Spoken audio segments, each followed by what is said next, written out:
where estradiol is more predominant in this follicular phase for working out, let's say, we can go harder. This is where you want to do HIIT workouts. This is when you can also do like sprints. Welcome to the Inspired Living with Autoimmunity podcast, the podcast for high achievers who want to stay sharp, focused, and full of energy despite their diagnosis.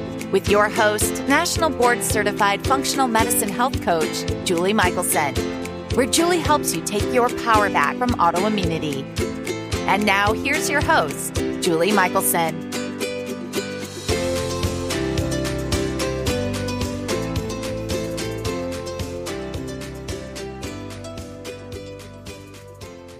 Welcome back to the Inspired Living with Autoimmunity podcast. I'm your host, Julie Houghton. Today we're joined by Dr. Jennifer Pfleghaar, a double board certified physician in emergency and integrative medicine, who completed her fellowship at the Andrew Weil Center for Integrative Medicine. Dr. Jen believes that true wellness thrives when body, mind, and spirit are aligned with God's design. Diagnosed with Hashimoto's, she became passionate about autoimmune healing, hormone balance, and root cause medicine. Dr. Jen co-authored Eat, Sleep, Move, Breathe, and is the author of the Perimenopause Reset. In today's conversation, we are talking about cycle syncing and the importance for women to live in harmony with their hormone cycles, as well as proactive steps that we can take to optimize longevity. Dr. Jen, welcome to the podcast. Hi, thank you, Julie, for having me. I'm so excited for our conversation and can't wait to dive in to cycle syncing. But first, for listeners who aren't familiar with you, you have an amazing autoimmune journey of your own. I'd love for you to share your story. How do you go from ER doc to this integrative, amazing resource for all of us? Yeah, well, it kind of took a while. So, and you never know like the seeds that are planted. So I started having some cycle issues actually in high school. And my mom was reading in one of those Women's World magazines, you get at checkout. And she's like, Jenny, I want to ask your doctor to test your thyroid. So it ended up, I had a thyroid nodule. I had all these thyroid problems. I was gaining weight, all of these things. And I had to have a biopsy, which was fine. But when you're a senior in high school, that was very traumatic. Yeah. And all these things. So everything was kind of fine. And during college, then I got into medical school and my nodule had grown. Well, imagine that, because the root cause wasn't addressed. While my mom was so good, like being an advocate for me. I mean, she wasn't a doctor or no one was in the medical field, even in my home. And it was funny because I knew I wanted to be a doctor, but you're in pre-med. It has nothing to do with medicine. And even your first 2 years of medical school, you're not doing a lot of clinical work. It's memorization, weeding them out, and some grooming by the pharmaceutical companies in there. Another day, another story. But the nodule was bigger. We were in anatomy and I was feeling, I'm like, oh, that's bigger. And I was becoming a DO, which we do osteopathic manipulative therapy. So we were using our hands, getting really good at feeling things. So went back, they did an ultrasound and they're like, this could be cancerous. You need to have surgery like right away. And I'm like, oh my goodness, what? Like my neck's gonna have a scar. And like, I was just a first year in medical school and I was like, what is going on? So I took my final exams and went to surgery that morning. I remember people in my class, they're like, what happened to her? She's not taking the finals. Did she drop out? And I'm like, no, I'm gonna have surgery. So praise God, it was not cancer. And I remember still the ENT came out and he's like, it's not cancer, but it was Hashimoto's thyroiditis, because they do a frozen biopsy while you're in surgery. He's like, oh, it's just this autoimmune disease named after this guy. It's so silly name, and you can't do anything about it. Eventually your thyroid will just die and you'll be on chronic medication. But no problem. Yeah. Well, but imagine I'm a first year medical student. This is a doctor telling me this. I am all in. I believe it until I didn't feel good. And I started reading the studies about using T3 instead of monotherapy. I remember I went into the office and I was like crying because they were not listening to me. I'm like, I can't study. I'm like, I feel horrible. Like I'm depressed even a little bit because of course they have me on birth control to regulate my cycle too. So this is like common stuff that happens, Yeah. right? So then finally, I probably suffered way more than I should have. Then I start becoming, I'm still just like eating gluten, doing whatever, not thinking about my gut health stress because I'm in the run of it, medical school, residency. So finally It's after like the residency, least healthy thing you yes, can do is go to medical school. yes, stay up Yeah. all night. Yeah, and Yeah. we would even have like there's a lot of depression and suicide in residency and that actually happened to a colleague of mine right when she got out of residency and they think that they're doing stuff, you're doing these fun events and stuff, but like you don't have peace, you don't have Right. sleep. It's not we're all drinking to like quelch our like trauma we're having, like Yeah. if I was reading my Bible, that would have helped. If I was, Right. in, Eating well and eating well. Yeah. getting I some mean, sleep and it's, yeah.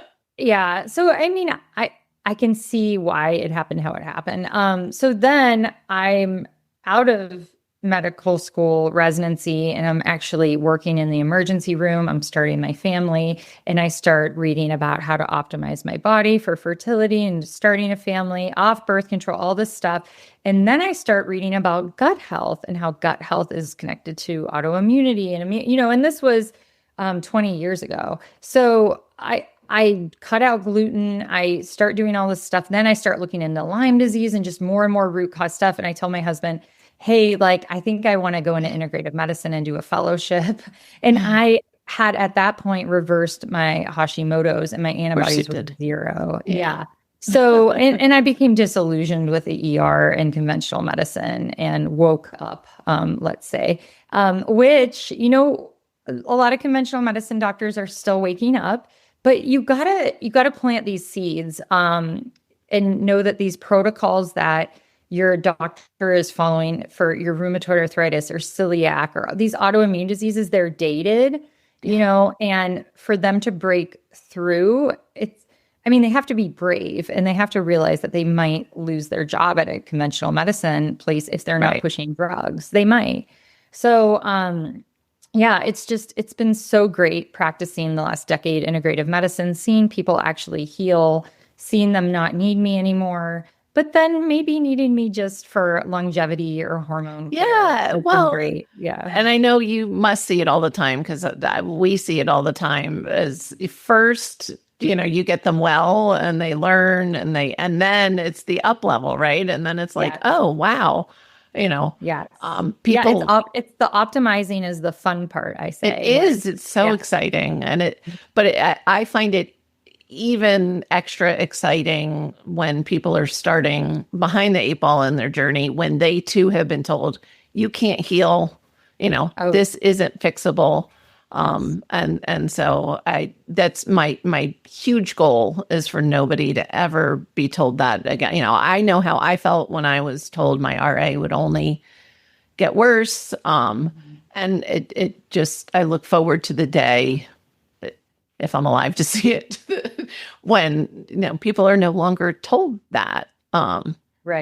But, there's Yeah. a lot of work to do. But in the meantime, we have you. So this is great. Yeah, and it might not happen. It might not happen. You might not go to a conventional doctor and say that your body can heal because because they don't want that getting out. But it's good. And we're all called names, of course. Like I've had people call me horrible names about how I practice medicine. And I'm like, what I'm doing is evidence-based. And Right. you can't, there's studies that show the connection between autoimmunity and gut health and stress and hormone regulation and Toxins yeah. all the Yeah. But my favorite is when I have a doctor, I still have patients see conventional medicine doctors. I am not perfect. Sure. I we do want too. We're them to not get a the primary test. care. Yeah. Just use use them for what it's good for, to rule out stuff, even rule out the Emergency. zebras, even though we know. Yeah. Yeah. I mean, if I need emergency surgery, I'm going to a Western trained hospital Yeah. based, I'm Yes, not going to exactly. go get Yeah. acupuncture, But I do think it's funny. You probably get this a lot too. So I have a patient with lupus, which is very hard to control, right? But she's doing so well. Her kidney function is doing amazing because when she came to me, it was kind of struggling a little bit. And her labs look amazing. She feels amazing because one of her root causes was mold toxicity.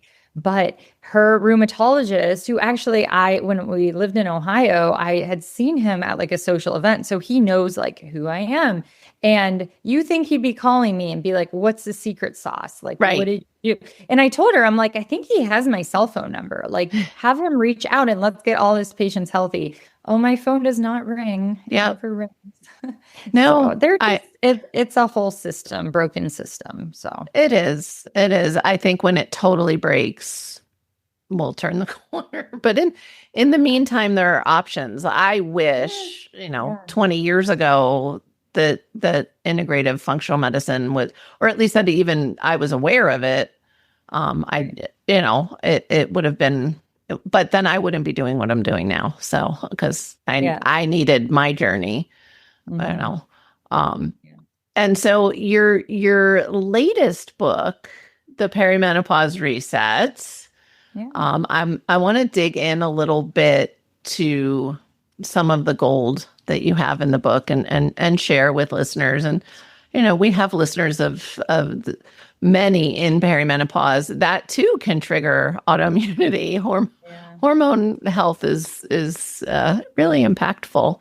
But you are such an amazing resource because I think it is so important, especially when we talk about the autoimmune people. And I went through this too. Like, I held so tightly to the things that worked at first in my healing journey. And especially as women, I really think as humans, I don't think we're supposed to do the same thing every day for an extended period of time anyway. Right. But when we're talking about women especially women who are cycling, and I am no listeners now, I'm no longer cycling. But it is so important to support that cycle, and not certain things may be good for certain parts of your cycle and not for others. And a lot of women with, have that perfectionism mindset. And it's like, no, I need to, whether it's fill in the blank, like, I'm working out hard every day. I'm intermittent fasting every day. Fill in the blank. So take us through a little bit that approach of, or I guess first start with like, what is cycle syncing? And how do we support cycle and I guess tune in, right? Oh, I love that. Tune in is a great way to talk about it. Well, men have a 24-hour hormone cycle. They're the same every day. They're the same. And women, we are different every single day of the 28-day cycle, okay? From the start of bleeding to the start of bleeding, the next cycle is about 28 days is what it should be. And we have different hormone levels of the main hormones every single day. So progesterone. Sometimes it feels like minute by minute, but yeah. Well, and I think that we need to really just, like you said, tune into this. We need to make sure that this is part of our daily routine. Like, we know where we're at in our cycle so we can plan accordingly. It's just kind of like when you look at the weather app to see what the weather is going to be for the week. Like, that's what we need to do with our cycle. So for the first half of the cycle, people don't even do that. They don't. But you live on a farm, some people don't even like plan for that, right? You live on a farm, you have animals, people are always amazed that I know what weather's we're expecting here in Colorado. And it's like, well, yeah, I have to.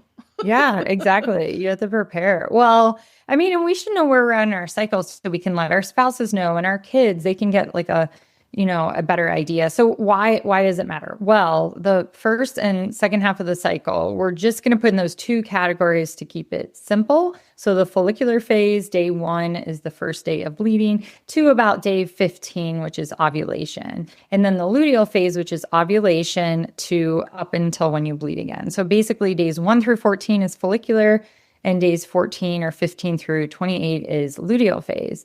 And the follicular phase, that first half, we're going to hone in on that. That is when your estradiol is more dominant. So estradiol is what basically is pretty erratic during perimenopause. Up and down it can be, but basically it is declining with like these random spikes that we get based on the response to the follicles that are getting lesser and lesser and less robust and less healthy. And then when you hit menopause, your estradiol is flatlined, okay? With sometimes the caveat is you can get some estrogen from aromatization of fat. So sometimes you will still have that estradiol, but for the main part, your ovaries are not making anymore. Right. And then progesterone is more predominant in the luteal phase, and that one just goes down. It's like a sled hill that goes down, as opposed to estradiol, which is more of a roller coaster. Progesterone is just going down. So a lot of the things we see is that there's more of this estrogen dominance kind of picture that is going on. So more cramps, heavier cycles, those kind of things happen, more PMS symptoms. So what we want to do is we want to control our stress through diet, exercise, and how we live from day to day, and keep that progesterone robust as we can and keep it equal and as even as we can in the perimenopause phase. So this is where cycle syncing, we're going to be working with our hormones instead of against them. And kind of like what you said, Julie, we're not going to be doing the same thing every day because our hormones aren't the same every day.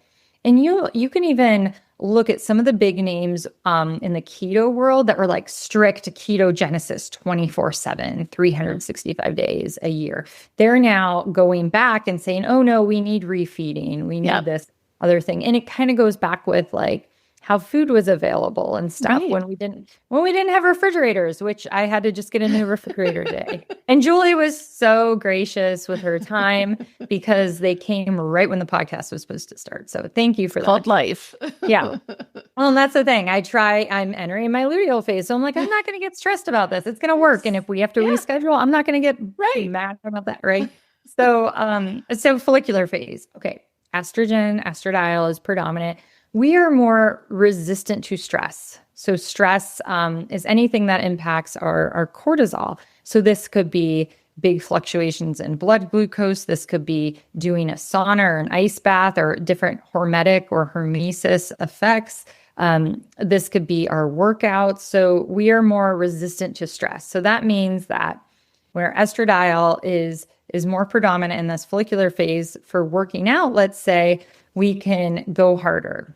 This is where you want to do HIIT workouts, high intensity interval training. This is where you'd want to lift really heavy, like really increase your max weights, when you're doing your weightlifting. This is when you can also do like sprints. This is when I run my sprints. You can always tell, my kids can always tell when I'm in my follicular phase. They hear me on that treadmill running my sprint intervals. Yes. We're actually less likely to get hurt in the follicular phase. They did a study on football players in England, so soccer players, professional soccer players, and they had more injury during that second half or that luteal phase of their cycle. And I've seen this in my practice too. I had a younger woman tear their ACL playing soccer. And I'm like, hey, by chance, were you in the luteal phase? And they're like, yes. And I'm like, makes sense. So that follicular phase, that is when train hard, lift weights, push it in the gym, do your sprints to get your VO2 max up, all the things. Okay. So you can really push yourself because you're more stress resistant. This also goes with fasting. So you brought up, some people are just very, I'm only going to eat this. I'm only going to do this. Well, I've seen this time and time again with women. You know what happens. Like we go on the Instagram, the TikTok, you go on the social media and everyone's like, I'm fasting and intermittent fasting. I lost 50 pounds, whatever. And they probably didn't. They were probably doing other stuff. But, right. Yeah, because it's all fake. Instagram's all fake. So for most of it. But we want to realize that this doesn't work for everyone and this could stress out your body. So if you are doing fasting, we want to do it in the follicular phase because we don't want to stress the body out. And your body can handle more fasting in that phase. Okay. Now it's interesting though, because we're actually more insulin sensitive during that follicular phase. Okay. So we actually process carbs and stuff better.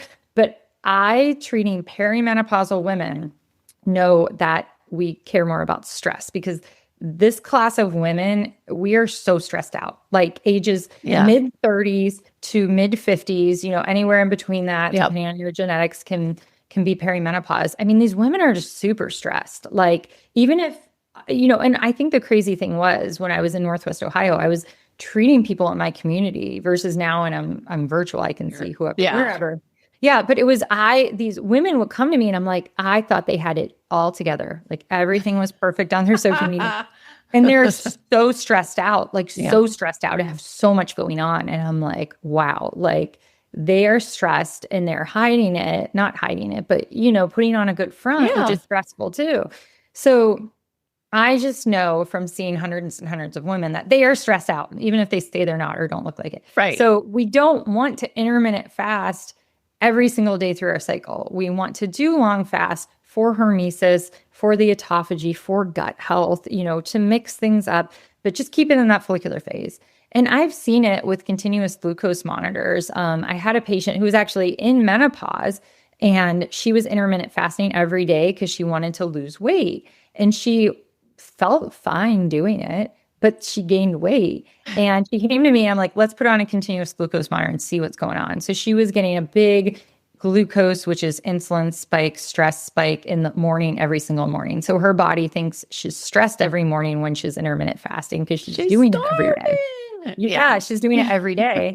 And then she's gaining weight because her body's like, nope, I'm going to gotta keep it. Yeah. So she just, from eating a healthy breakfast and being more consistent, lost weight, like increasing her calories. I love that you said that because I see that all the time. Starving herself. She at least felt well. Or I have women that are like, I know I need to be doing this and I'm going to do it. But I don't feel well. And I'm like, whoa. Pushing through it. Yes. We see this. What worked a few years ago may not work now. Like, right. Yes. We're always evolving and changing and Well, and that's a great point. In perimenopause, I'll have women come and they're like, I did the things I always did. When I would gain weight, I would do some HIIT workouts. I would go extremely low calorie, low carb. They would do all these things. They're like, and it's not budging. And I'm like, well, cortisol. So if you're already more stressed because the season of life you're in, you're stressed because your hormones are changing, then you are going to hold on to that weight more. And no, we have to lean into our cycle. So another cushion that women in perimenopause and menopause can kind of put as a buffer for eating and whatnot is weightlifting and gaining muscle mass. And I started, so Emery just turned 6. So when 6 years ago is when I weightlifted before, but now I go where the boys go, where the men go, and I really lift heavy now. And it is such a nice buffer because you can really just eat a bunch of calories for a couple of days and your muscle eats up that glucose, right? So it's a good buffer if you're listening, you're like, well, I have tried everything. Have you tried lifting really heavy and also giving the body the protein and amino acids to build muscle? And lift heavy, but don't start it in your luteal phase. If you're still cycling, start a new workout in your follicular phase. Start a new, lifestyle eating. I don't want to call it a diet, but if you want to add more protein or try carnivore, that's really trendy. Carnivore. Do it during the follicular phase, so they'll do carnivore during the first 2 weeks. And then maybe the next 2 weeks, add in more fat, add in more healthier carbs. So there's a way to work with your body and also not have shame and guilt is a big thing. I feel oh, I messed up. And it's no, your body is okay.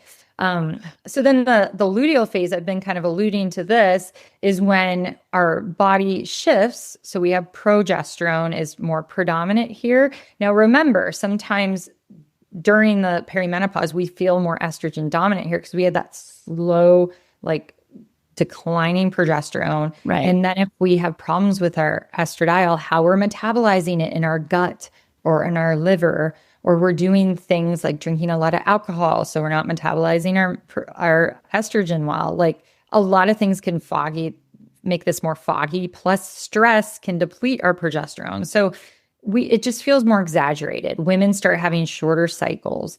They start having anxiety, palpitation. So it's all these symptoms that they've never had PMS before. They have it now. They have heavy periods. This is all because of those hormone changes. Yeah. So what we can do is protect the progesterone from keeping it, keeping progesterone instead of going down that hormone cascade to cortisol, calm down our body so we're not giving it stress it doesn't need during that luteal phase. Because keep in mind, so from a reproductive standpoint, our luteal phase is when, the egg was released, the sperm is hooking up with the egg, and the body's preparing for a baby. So this is not when we would gentle. Yes. Time. We're not going to Orange Theory and working, running. We're not running from a bear. If we're running from a bear or stressing out our body, our body is going to be like, I'm not reproducing. I'm not. And not important right now. Yeah. Yeah. Yeah. So that luteal phase, this is not, I tell patients if they're starting, if we're doing something for gut health, hey, let's do a week of carnivore and see how you do with that. Or hey, you want to burn a little more fat. Let's do a 36-hour fast. We're saving that for that first half of the cycle. So the luteal phase, I just be gentle with yourself here. This is the phase. It's so funny because once you start really leaning into the cycle and the rhythm and listening to your body, you will eat more calories in your luteal phase because your body will want it. Yeah. And I'm not talking about binging on crumble cookies or something, which no one should be eating. Is that even food? No. It's funny. You said my brain went to Twinkies, which I think we can all agree isn't food. Crumble cookies just as bad. They're just prettier. I feel like crumble cookies are the new Twinkies from when they are. Yeah. they come every once in a while. There's one that's not far from the clinic, and their sales rep, what cookie company has a sale? They'll come and bring a box of cookies, and I'm like, we're a functional medicine clinic. We don't. They probably work for a diabetes company or something, a medication. Probably. They probably do. That's awesome. They're probably hey, if we can't get the patients, let's get the workers there. Anyway, that's awful. But yeah, we're not talking about eating that kind of stuff because if you're craving, but maybe more sweet potatoes and butternut squash. Good real food, but maybe some little more carby. Some tallow fried something. We can. But this is the thing. Actually, what I really like. So. My kids always know because I'm let's make popcorn, after dinner. And because I've tested popcorn with a continuous glucose monitor, I do really good with it. Okay. So we put extra grass-fed butter, Redmond salt, pluck seasoning, which is organic. Yeah. Oh yeah. Yeah. It's so I do that with pop sorghum because I can't do the corn. But See, we I do sometimes well with corn, which is surprising. Yeah. Well, which is great. Good for you. Yeah. Well, you'll have to send me that other recipe though. That's interesting. It's good stuff, but it's cute that because your family is keyed in onto. Yeah. Well, it was even so funny, and even just more calories, even more protein. I was visiting my parents when they were down in Key West, and I'm just I need more protein. My dad's you're eating a lot, and I'm yes, I'm in luteal phase, and it's not we're gaining 20 pounds from eating more. For me, it's a couple days. It's actually, I'm coming up on it now, which is great because my husband and I are going to the Hack Your Health conference for a couple days. So I'm I'm going to eat all the meat. All the things. Yeah. Yeah. And it's sometimes it can get out of control. Sometimes I'm oh, it's a birthday. And sometimes it will. You have to rein it in. You do have to be conscious. But I love that you said, I want to highlight that though, because people think, because of what we do for a living that Oh, perfect. Yeah. even though all I do is work with them on like dumping that perfectionism. Yes. Right. But it's like we still, I remember like the first time instead of making like keto paleo Thanksgiving, I just shifted to a paleo Thanksgiving, and it was such a great experience for me because just from having some of it was delicious, but just from having some of I made them, I know they were clean, desserts. It was enough to like, it woke up my sugar dragon. And so we still have to course correct sometimes and just catch the like, okay, it was still funny. human. Yeah, we are. It was funny. We were at I was at a church retreat, and someone to the fire, they brought, have you ever had, it's like peanuts plus candy corn, and it tastes like a payday. Oh, like, no. But it's just peanuts and candy. Now, if it was dye-free candy corn, no fructose corn, that would be better. But this was and not made with corn syrup and yeah. I mean, it was we knew it was bad, but I wasn't drinking alcohol because alcohol is bad on the liver too. But we were just at the campfire, and my friend who I've only known since February, since we met there, but she looks at me and she's like, "Jenny, are you okay? You're eating like a lot of that. Like, are you going down the rails?" They were like worried about we me. need an intervention. But she was like, and I'm like, no, I'm like, I'm just like, I'm luteal fit. Like, I think it was on my period. So I was like the right end of it. And I'm just like, I just like want this right now. Yeah. But tomorrow's a new day. Yes. Like you can. And like, even my daughter, sometimes I'm like, oh, I'm a little off track. Like we can all get there. And we have to have friends or family that's like, hey, like, get back on track. And what that might mean is when you go to your next follicular phase, if you're cycling still, then you do a 24-hour fast, or you do like right now, I'm just on ketones because I like to just be on ketones and amino acids when I'm doing podcasts. Yeah, I just want to have sharp. I feel exactly. Yeah, it's just like that clear ketone brain. And I do that when I see patients all day. I'm usually in ketosis just for my brain. Right. So I can be very focused with them. But that's the thing. We can't be like so bent on the rules that like it's stressing us out, right? So back to the luteal phase, like you're going to eat calories. Your body is actually demands more calories during this part. You are more like insulin resistant, which you're adding carbs when you're insulin resistant. Yeah, it's just how your cycle is, but we want to balance that with the stress aspect. So if it was different, if we had a 24-hour, hormones, that would be different. But like the cortisol is just such a big problem with women. I'm constantly telling them to activate their parasympathetic system. Like you're gonna have stress, but how are you managing it? Are you praying? Do you have peace? Like it's like I don't want them to be stressed out by food during their luteal phase. So this is where it's like, you're going to rein it back in follicular phase because you're going to be more able to do that. Your body, it's just going to gel with it as opposed to fighting it during the luteal phase. And this is what we see with continuous glucose monitors. This is what we see in the data even. And we know that, insulin does go up in the luteal phase. I mean, they're starting to actually study, cycles and hormones and all of that more in the data, but really it just makes sense intuitively too. So, to working out now. So what do you do in the luteal phase? What do you recommend? Obviously, we know not HIIT, not necessarily lifting your heaviest. So what's that balance look like? Still weightlifting. It's still the same amount. I knew you were going to say it. Yes. Still weightlifting. But I mean, you are not going to be as into it. Like you're going to be like, oh, I have to weightlift. So do a shorter session, do lighter weights with more reps. You could even do the same weights. Like I did, shoulder presses and I still use 20 on each side, but I wasn't going to say, oh, I'm going to burn out at 25. I'm going to increase my, no, because I have this right shoulder that tweaks every once in a while because I overdo it in my luteal phase. So you need to just be aware, still do squats, but don't do as much weight. You're not going to earn a medal. Okay. So just chill out a little. And then mobility exercises. This is when you can walk at an incline, walk with a weight vest, just listen to your body. do not do your sprints. Like we don't want to get hurt. We're not going to mess around here, especially as we're aging. We just don't want that.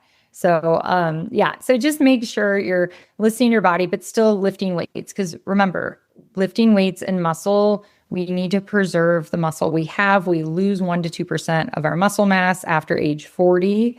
And this is really where sarcopenia and aging happens, is losing that muscle. And this is where also, the use of the GLP-1s used incorrectly, the semaglutide, tirzepatide. So many women are losing muscle right now.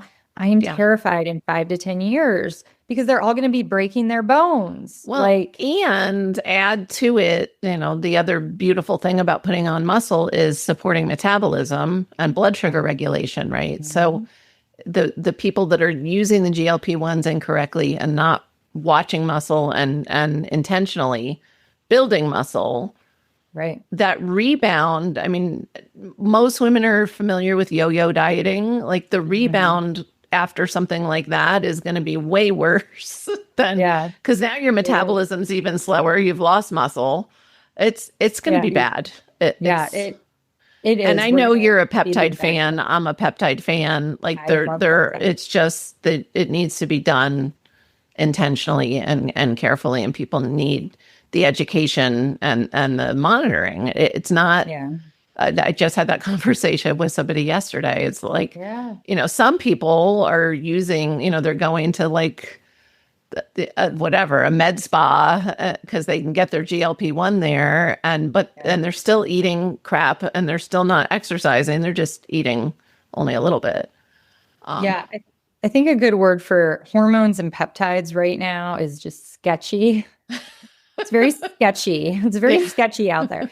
Yeah. And my mentor, Pam Smith, she's like the GOAT. Dr. Smith's like the GOAT of hormones, but she's not on like social media and stuff. Like, and I'm like, I feel like I need to just do this. So people, that's my husband. He's been doing it for 20 years, but he's in the clinic. He's not on social media either. Yes. Okay. And that's the thing. Like I might only see like patients 2 days a week, like since I had my last kid, because I put it down to that. But like, I am still like, we need time. You need time to see patients, to study, to read the studies, to still learn, go to conferences and be with colleagues. Now, a lot of the people that are the big faces or all the time, you see them on all the podcasts, they're writing books and you see them all, they're not practicing. Yeah. It's thank you for that. Yes. Well, even like our Surgeon General is not seeing patients. And like it, and here's the other thing. If you see someone come out of nowhere, there's money behind that. And I'm seeing that with the hormone stuff right now. I'm just sitting back and I'm like, okay.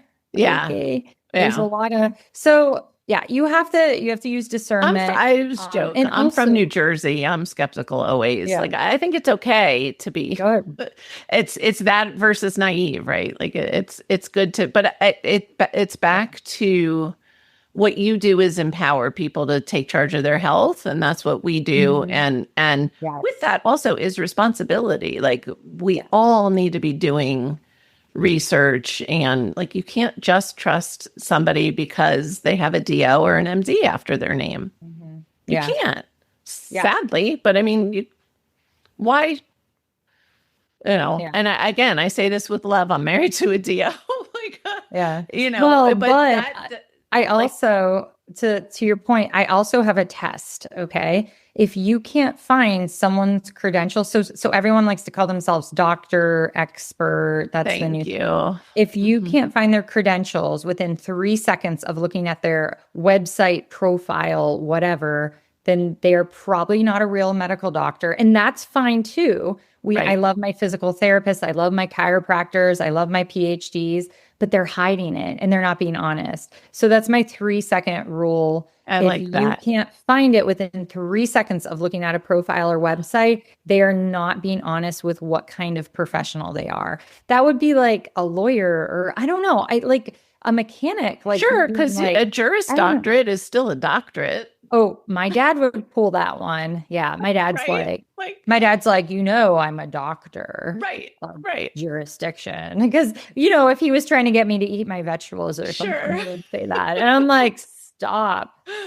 Which, by the fact, my family does not listen to any of my medical They're advice. not supposed Rarely, to, really. rarely. Our It's, household is like, it's a physician and a health coach. yeah, So yeah, that's probably fun. what piece do you want to ignore from whom at what point? Yeah. And that's the thing. That's why raising kids is so stressful. These perimenopausal women. I mean, I'm just like, whew, like I'm not even stressed about the fridge or anything. I'm like, my teenage boy is like, whew, he's hard on us with like, Is his job right now. Like that's then we're trying to just pray, give him grace. He's Mhm. around, he's at an amazing homeschool hybrid. I mean, That's I feel so blessed for fantastic. that. But yeah, it is the time where there is stress. So yeah, but that's why I really do like the cycle syncing. And then for perimenopausal women, you're not supposed to, like what we've been talking about, you're not supposed to do the same thing every day. Maybe you could do it with like the moon. You could pick, every moon cycle, you do a 24-hour fast or something like that. So you need to mix it up too and play around with your eating windows. Make sure you are having times where you are just eating carbs, and it's this fast and famine and this, or the feast or famine, and that's what they used to do. They used to have these big feasts but then not eat for a couple days, or Right. not eat a lot. So we need to kind of go back to that and applying like a little bit of stress or hormesis, like fasting. And if you're perimenopausal, that is good at times. But I'll use this as an example. So I was a big fan of cold plunging, Mhm. big fan. Got me through some really like I was a little bit stressed, like minor stress, like really good for me. When we moved, when we knew we were moving and it was very stressful, I stopped. I haven't cold You plunged have for enough like a year. stress. Yeah. Yes. So it's like you can push it a little bit too much. So just like if you're sick or have a fever, you're not going to run a marathon. So you need to realize that hormesis is great, and we need that to push our bodies at time. But if you're under a lot of stress, that could make things worse. And then that can lead to autoimmune disease if we are pushing too hard. So I want to actually get back into cold plunging. I need to get it set up. So Yeah. But I love that you point that out, because even that, we're talking about women and syncing, and that's important. But timing, it's even for men. Like if they're lifting and trying to put on muscle, they need to time their cold plunge. Like we need to understand the physiology of yes, what we're doing. we can talk about the data behind that. So cold plunging, when you don't want to cold plunge right after like a big leg day or you're working out, because that can actually affect putting on muscle. So if you're gonna have a muscle building day, then you're gonna have to cold plunge a couple hours apart from that. So Right. I think that's also interesting, because you don't want to be doing all that work, and then blunt the response blunt that the you're going response. for. Yeah. So I want to underscore, and you said it, and I've heard you say, I know the answer to this, but I have to tee it up anyway. Who should be lifting weights? Oh, everyone. Every woman. Yes. Perimenopause, even younger, because we're seeing so much PCOS and polycystic ovarian syndrome, which is a problem of, it's a metabolic problem. Okay. Yeah. And insulin resistance. So we're seeing so much insulin resistance, and really aging. We just every day, as we sit here, every minute, we're getting more insulin resistance. It's part of aging, and it's that balance. And this is why metformin used to be the original biohacking Anti-aging drug. Yeah, because it helps with the insulin resistance. And I mean, we could go into mTOR and stuff like that, because it is a process of, you need to build muscle plus, but that stimulates mTOR, which increases aging, versus, fasting, which decreases mTOR. But this is why you work with, someone like us, and you come up with a plan. And this is why we don't eat all day or work out all day to stimulate mTOR all day. And this is why we can incorporate fasting during certain times of our cycle to reduce stress, but get the benefit. So it's pretty beautiful and amazing how our bodies are made. So I think we work with it. Like if you take the step back and you listen to this conversation, it comes back to how we were designed, right? And modern day times, we live so differently than we did when we were feasting and then fasting, right? Yeah. Unless we're being intentional. And so it's the same thing, working with the cycle. And yes, now we need to compensate. You know, when I was taking care of the horses on the farm and doing all the physical things, I was lifting heavy things. I was stacking hay bales. I was doing the stuff, right? Now that I'm at the clinic, I have to actually intentionally create different workouts because my days look different. And it's the same. It's like we're living longer. We're living in a different kind of environment. We need to be intentional to protect through aging. So do you have tips for, this has come up, things like come up in patterns. For women that are listening that are perimenopausal or, just still cycling, but have had a hysterectomy, because those women tend to forget that they're still cycling, right? Because they're not bleeding. Do you have any tips for how they can track, tune in, pay attention? Any tricks for them? Yeah. So it'd probably be easier the later you get in perimenopause, maybe. So with some of the changes of, maybe the pelvic floor feeling heavier, stuff like that, possibly. But you can still, because you're still cycling, you can still kind of feel it. So I'll have women kind of work around that. Like if they're like, oh yeah, I'm really irritable right there. I'm like, okay, that's probably your luteal phase. So let's track that and see. You could also, you could do testing. You could do saliva testing where you check it within 30 days, you check it every 4 days and stuff. There's lab companies out there that do that. You could also, even though we don't ovulate every time when we're in perimenopause, sometimes we skip or sometimes we ovulate twice. You could track your LH surge and then get a better idea and then just keep tracking it, where your LH would be that's the trigger ovulation. So that's the strips that women wear when they're trying to get pregnant. So you could buy, 100 of those off Amazon and just track it that way. But same thing, you would want to still cycle sync because it's important. That's why because they might need progesterone. Yeah.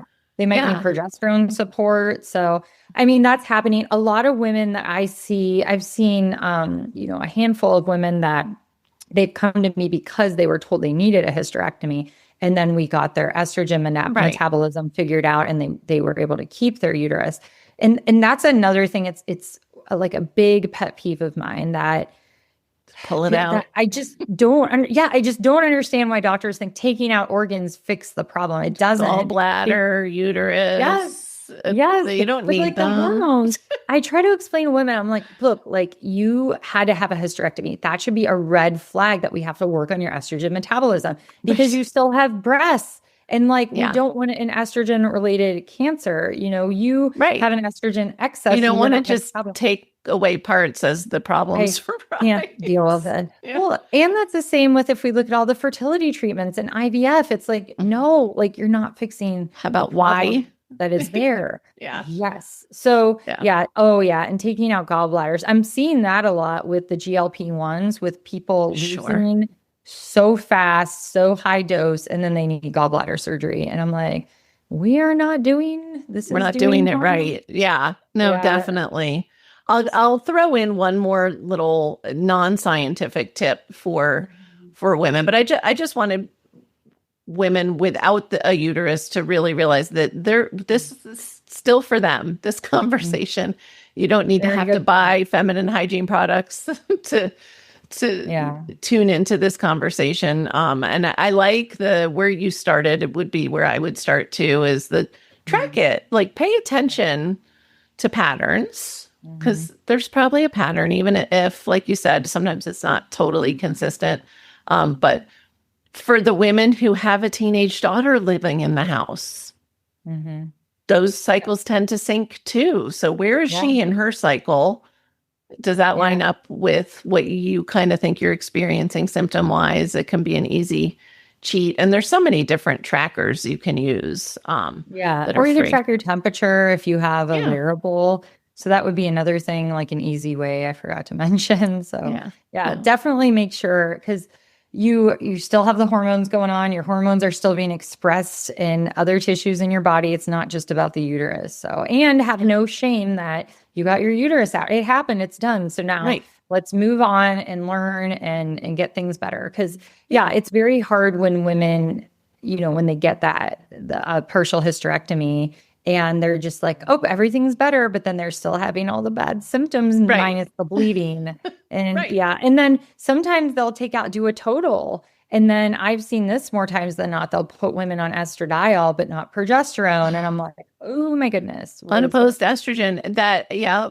Well, it's still, if you read the new FDA report, it's fine. It's fine in there as long as they don't have a uterus. And I'm like, oh yeah, because we just don't need progesterone anymore for us or any of our other, our brain.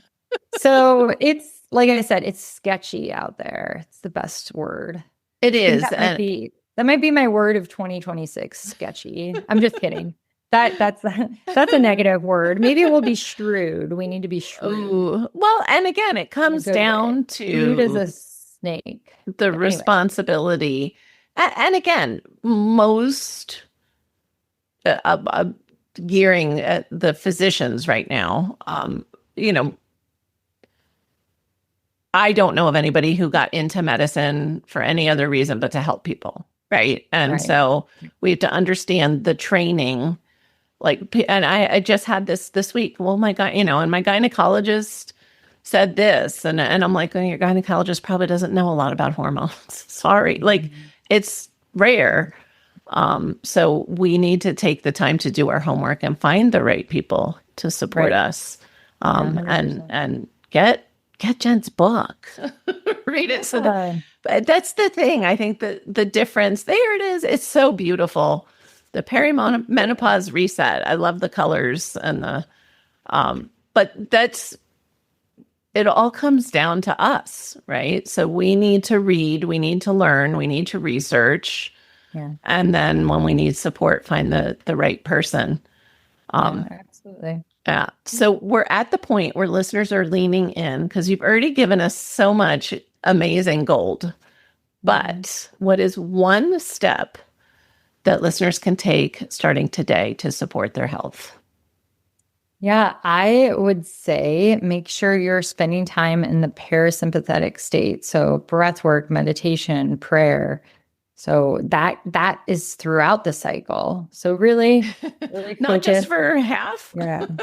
Yeah. And like we were talking about earlier, I go out and I take care of the animals and give them feed and get that early morning sunlight and just ground basically and be in nature. So just make sure that you're spending that time and not making excuses to not do it because it will catch up with you for sure.